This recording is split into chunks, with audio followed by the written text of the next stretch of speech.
নতুন বিয়ে করার পর দেরি করে সন্তান নেওয়ার কোনো সুযোগ আছে কিনা? আমি রাগ হয়ে আম্মুর সাথে কথা বলি না, এজন্য কি কোনো পাপ হবে? এক ভাই আগে অনেক পর্নোগ্রাফি দেখতো, এখন সে নামাজের সিজদায় ও নীরবে থাকলে সেই দৃশ্যগুলো তার চোখের সামনে ভাসে। এটা থেকে বের হওয়ার কিছু উপায় বলুন। পল্লী চিকিৎসক যারা হসপিটালে রোগী পাঠিয়ে কমিশন নিয়ে থাকে, এটা কি হালাল? মসজিদের সামনে কবরস্থান থাকলে সে মসজিদে নামাজ পড়া যাবে কিনা? আচ্ছা, ইসলাম আইনজীবী পেশা সম্পর্কে কি বলে? আমি কি আইনজীবী হতে পারবো? লিও জেমস এআইডি থেকে আপনি লিখেছেন, আমি রাগ হয়ে আম্মুর সাথে কথা বলি না, এজন্য কি কোনো পাপ হবে?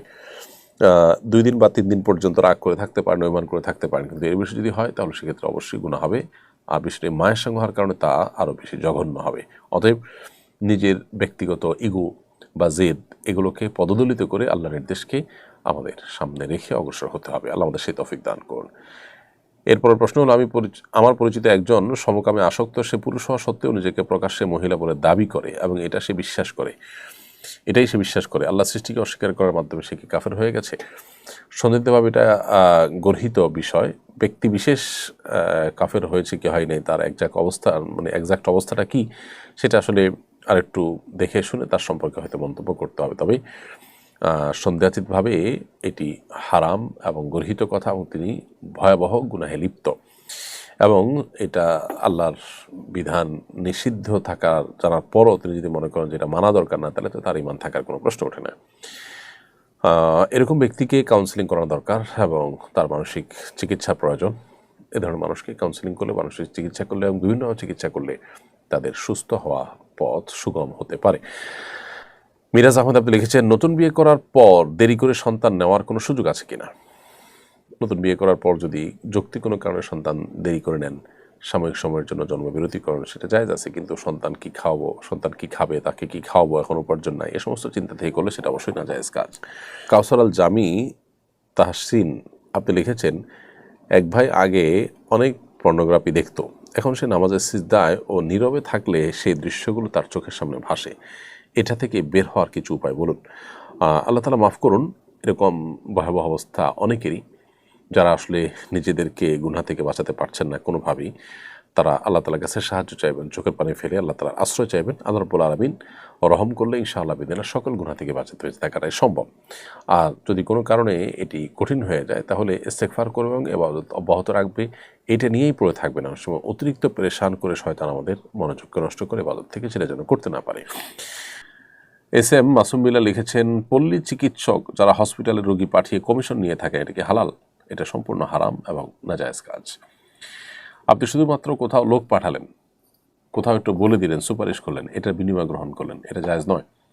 আপনি তো সেখানে পরিশ্রম করেন, তাকে নিয়ে যান, তার সেবা দেন, তাকে আপনি বিভিন্নভাবে হেল্প করেন, এরপরে সার্ভিস ফি নেন, সেটা ভিন্ন কথা হতে পারে। আর সাধারণত এই সমস্ত ক্ষেত্রে রোগী নিজেও জানে না যে তাকে আপনি বিক্রি করে দিয়েছেন বা তাকে কোথাও পাঠিয়ে আপনি কমিশন খেয়েছেন। এটা তার সাথে এক ধরনের প্রতারণাও। আর সবচেয়ে বড় কথা হলো যে এই সমস্ত কারণে রোগীরা নানাভাবে ক্ষতিগ্রস্ত হয়, কারণ আপনি যেখানে পাঠাচ্ছেন সেখানে তারা আপনাকে যে কমিশন দিবে, এই কমিশন দেওয়ার জন্য রোগীর কাছ থেকে তারা সেভাবে টাকা পয়সা নিয়ে থাকে। তো এর ফলে রোগী ক্ষতিগ্রস্ত হয়। এই জন্য এই কমিশন বাণিজ্য এভাবে পল্লী চিকিৎসকরা যেটা করে থাকেন, এটা সম্পূর্ণ নাজায়েজ।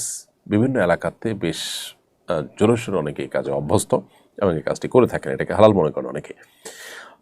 আপনি মানুষের সেবা দানের অংশ হিসাবে কেউ যদি আপনার কাছে পরামর্শ চায়, আপনি সঠিক পরামর্শ দিবেন, কোথায় তার যাওয়াটা তার জন্য উপযুক্ত, তার জন্য কল্যাণকর, সে পরামর্শ আপনি দিবেন।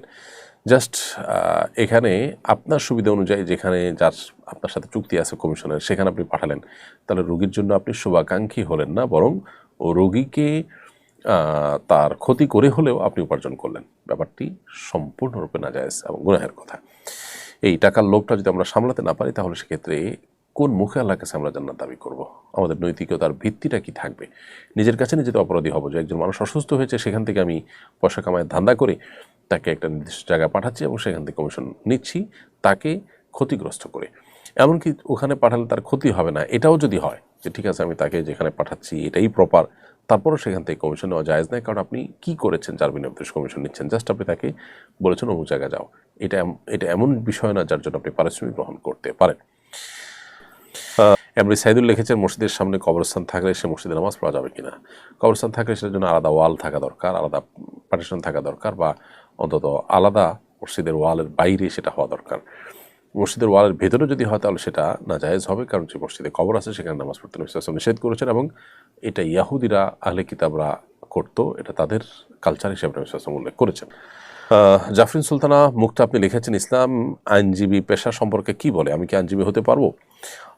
আইনজীবী হয়ে আপনি যদি কোনো মিথ্যা আশ্রয় না নেন এবং শরিয়া বিরুদ্ধ যদি কোনো আইন থাকে, সে আইনের আলোকে লড়াই করে কোনো সুফল আপনার মক্কেলকে পাওয়ার জন্য যদি আপনি না লড়েন, অর্থাৎ আপনি যদি শরিয়া ভায়োলেশন না করে আইনজীবীর পেশায় কাজ করতে চান, সেটা অবশ্যই জায়েজ আছে। ক্রেজি বাই এআইডি থেকে আপনি লিখেছেন, সমাজে মানুষদের বলতে শোনা যায় 6 বা 8 বছর বয়সে নাকি সুন্নতে খাতনা করা যাবে না, খাতনার জন্য কি কোনো বয়স নির্দিষ্ট করা আছে? না, এরকম কোনো ইয়ে নেই, আপনার কথা নেই শরীয়তে যে নির্দিষ্ট বয়স আছে। জন্মের পর সুন্নতে খাতনা করে দেওয়ার প্রচলন আছে সৌদি আরব সহ বিভিন্ন মিডল ইস্টের দেশগুলোতে। বাচ্চারা তখন টেরও পায় না, খুব সহজে সুন্নত খাতনা হয়ে যায়, সেটাও ঠিক আছে। আবার 6-7 বছর 8 বছর হলে তখনও করা যেতে পারে, কোনো বয়স ফিক্স করে দেওয়ার নেই, এবং এরপরে আর করা যাবে না এরকম না। এমনকি কেউ প্রাপ্তবয়স্ক হয়ে গেছে, তারপর তিনি ইসলাম গ্রহণ করেছেন, তার যদি খাতনা না হয়ে থাকে ওই বয়সে খাতনা করার বিধানও কিন্তু রয়েছে।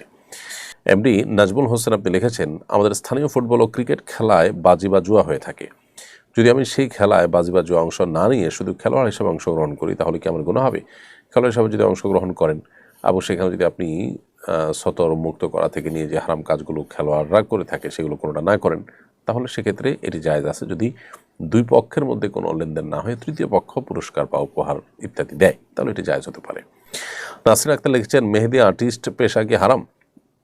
কতটুকু পর্যন্ত আর্ট করলে জায়েজ হতে পারে? মেহেদি আর্টিস্ট পেশা এটা হারাম নয়, মেয়েরা মেয়েদেরকে আর্ট করে দিতে পারে, সেটা হারাম নয়, এবং এটা কোনো সীমা নেই। পুরো শরীরের যে কোনো অংশে মেহেদি দিয়ে আর্ট করে দিতে পারে মেয়েরা মেয়েদেরকে, কিন্তু মেয়েরা ছেলেদেরকে, ছেলেরা মেয়েদেরকে এভাবে যদি হয় তাহলে সেক্ষেত্রে এটা জায়েজ নয়। তাছাড়া নিশ্চিত কোনো হারাম কাজে আপনার সহযোগিতা হতে পারে এরকম কোনো উদ্যোগ যেন না নেওয়া হয়, সেটাও আমাদের খেয়াল রাখতে হবে।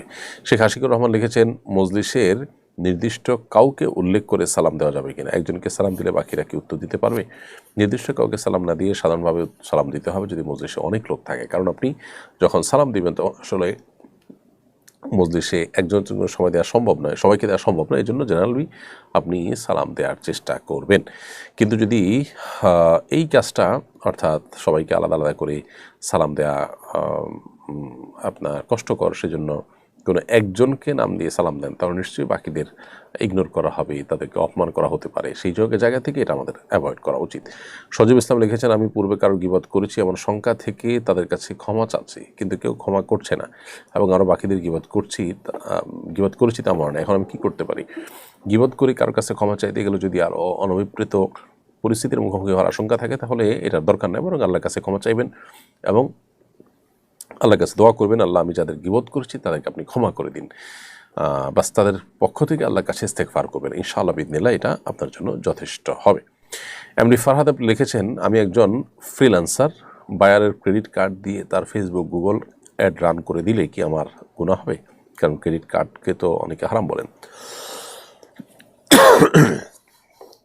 ক্রেডিট কার্ড এটার মাধ্যমে আপনার নির্দিষ্ট সময় যদি এটার যে ক্রেডিট কার্ড দিয়ে কোনো কিছু পারচেস করার পর সেটা যদি মূল্য পরিশোধ করা না হয় তাহলে সুদ সহ দিতে হয়, সেজন্য এটা না জায়েজ। এখন যদি এরকমটি না হয় তাহলে সেক্ষেত্রে এটা আপনি করতে পারেন, অন্যথায় সেটা না জায়েজ হবে। অর্থাৎ এটা নির্ভর করবে যে আপনি যে ক্রেডিট কার্ড দিয়ে তার কাজটা করে দিচ্ছেন তিনি কি সময় মতো বিল পরিশোধ করে দিচ্ছেন, তিনি কি সুদ থেকে বেঁচে থাকার চেষ্টা করছেন, নাকি সুদে লিপ্ত হওয়ার আশঙ্কা যদি থাকে তাহলে সেক্ষেত্রে কাজটা করা জায়েজ হবে না। শফিকুল ইসলাম সাইমন লিখেছেন, নামাজে ভুল করলে শেষ বৈঠকে সাউসিদ্দায় দোয়ার পরে কি দুরূদ শরীফ ও দোয়া মাসুরা পড়ে নামাজ শেষ করব, নাকি তাশাহুদের সাথে পড়তে হবে? আর নামাজে ভুল করলে শেষ বৈঠকে সাউসিদ্দা দেওয়ার পর উঠে আপনি আবার যথারীতি তাশাহুদ, দুরূদ, দোয়া মাসুরা সবগুলো পড়ে তারপরে সালাম ফিরাবেন। হায়দার চৌধুরী লিখেছেন, আমার আয় এবং আমাদের বাড়ি ভাড়া থেকে যে আয় হয় তা থেকে আমাদের সাংসারিক খরচের পর যে টাকা থাকে তা দিয়ে জমি কেনা হয়, তাই বছর শেষে আমাদের নগদ কোনো টাকা থাকে না, আমাদের জাকাত দেওয়ার মতো কোনো গহনাও নেই, সেক্ষেত্রে আমাদের জাকাত দেওয়ার বিধান কি? আপনার আয় বাড়ি ভাড়া থেকে যা পাচ্ছেন সেটা দিয়ে যদি সংসার খরচ যাওয়ার পর জমি কিনে ফেলেন, তাহলে তো আর জাকাত আসবে না। ফসলের জমি কিনেছেন বা জমি কিনে রেখেছেন অ্যাসেট হিসাবে, তাহলে তো জাকাত আসবে না। আর যদি টাকা জমে তাহলে সেক্ষেত্রে সেটা জাকাত আসার প্রশ্ন আসতে পারে। কিন্তু আপনার প্রশ্নের যেটুকু বর্ণনা লিখেছেন তাতে বোঝা যাচ্ছে যে এখানে নগদ টাকা জমছে না। ফসলের জমিন বা যে কোনো জমিন কিনে ফেলছেন, ফ্ল্যাট কিনে ফেলছেন, বাড়ি কিনে ফেলছেন, তাহলে সেক্ষেত্রে ওইটার তো উপরে জাকাত আসে না। ওইটার উপার্জনটার উপরে জাকাত প্রযোজ্য হতে পারে শর্ত সাপেক্ষে। মোহাম্মদ রুহুল আমিন বাবু লিখেছেন, চুলে কালো কালার দেওয়া যাবে কিনা? চুলে কালো কালার দেওয়া বা কালো কলপ দেওয়া এটা নাজায়েজ কথা, নবী সাল্লাল্লাহু আলাইহি ওয়াসাল্লাম নিষেধ করেছেন। তবে তিনি এও বলেছেন যে